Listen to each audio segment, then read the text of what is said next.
So as there are a bunch of interrelated scripts here to perform malware classification, what I've already done here is that I have already downloaded some of the malware samples from various repositories such as VirusShare and Malcode. So let's begin our function. What I'm going to do is that first I'm going to run the main script with the correct file path of a benign sample. So I've already copied the terminal command. So let's perform. As we can see that the phase 1 has started to run. What phase 1 will essentially do is that in the main script, phase 1 will first initially pre-process the data, select top 14 features based on information gain value, and then save the best performing model to save time in the future. As we can see that this is the data set distribution. The normalization process and selecting best features gave the following features for classification. Once the features have been selected, the various computation models performed their accuracy computation over the dataset. This is the heat map which shows the proportion of malicious and benign samples which are classified into correct categories.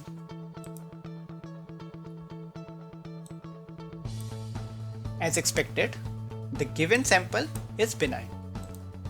Let's quickly try with another exe. This time, I'm going to provide the same Python code except that the file path will be different.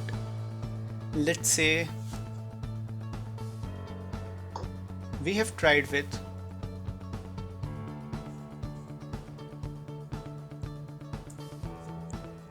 this exe belongs to Dev C++, which is a benign program of Windows system.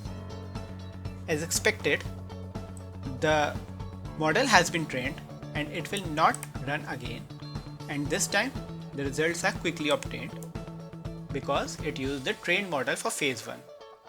Since there is no malicious content in this, therefore it uses only phase 1. Let's try with some malicious exe as well.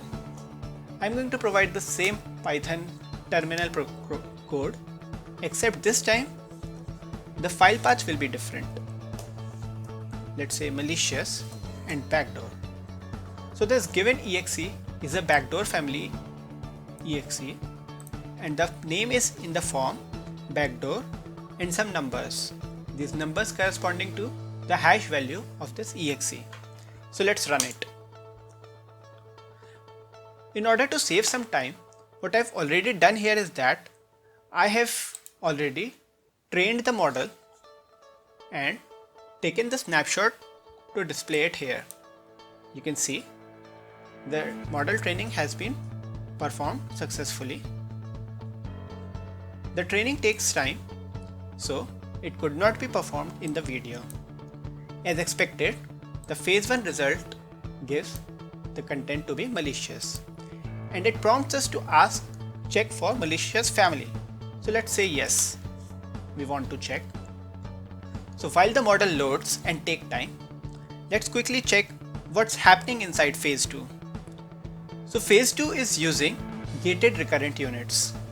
So basically gated recurrent units are variation of LSTM, and both of which are the types of RNN. Empirically proven that gated recurrent units perform better with smaller datasets. It consists of two types of gates, update gates and a reset gate. And update gates tells how much of the previous memory must be kept around, whereas a reset gate tells the way to combine new information with the previous state.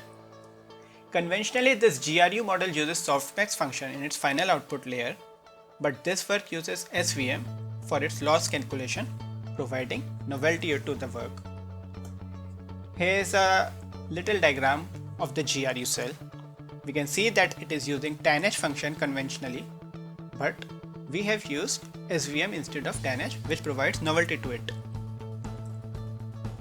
So the loading is not yet complete. As expected, the output is that the given malware belongs to backdoor family. We shall see ways to check the correctness of the result.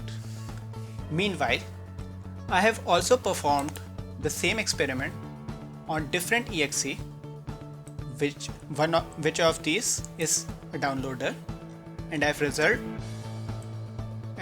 result I have attained is downloader family.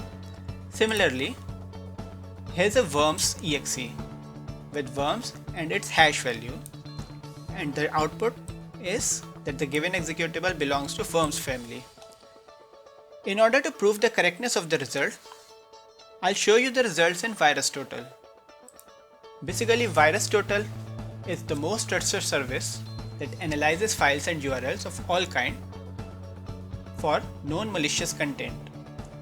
It performs unbiased scanning by using more than 70 engines, and it performs hash calculation of URL or file which is given to it.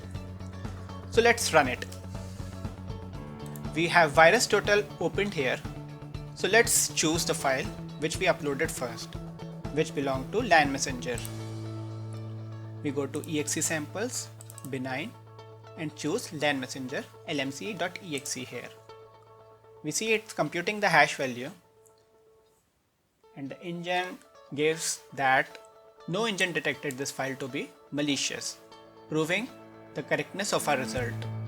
Similarly, I uploaded Dev C++ file here, which we uploaded second, and saw that no engine detected it to be malicious, proving that the results are correct for phase 1. Now let's upload a malicious file. The first malicious file we used was the backdoor. So we go to malicious, and this is the file which we used for malware family classification, the very first malicious file which we used. So let's check it. As we can see, 38 out of 46 engines have detected this file to be malicious, and most of the engines say that this belongs to backdoor family, making it highly likely to be backdoor. Therefore, we can trust with the results. In the same way, I uploaded the other two exes which we checked. The second exe after backdoor was the downloader exe. So this was the hash value computed from the file and as we can see that most of the engines say that it belongs to downloader family, therefore it is highly likely to be a downloader. In the same way, we uploaded the third exe, which was a worms family exe, and 50 out of 68 engines detected it to be malicious, and most of the engines say that it belongs to worms family, as we can see. Therefore, we can again trust with the results. Thank you.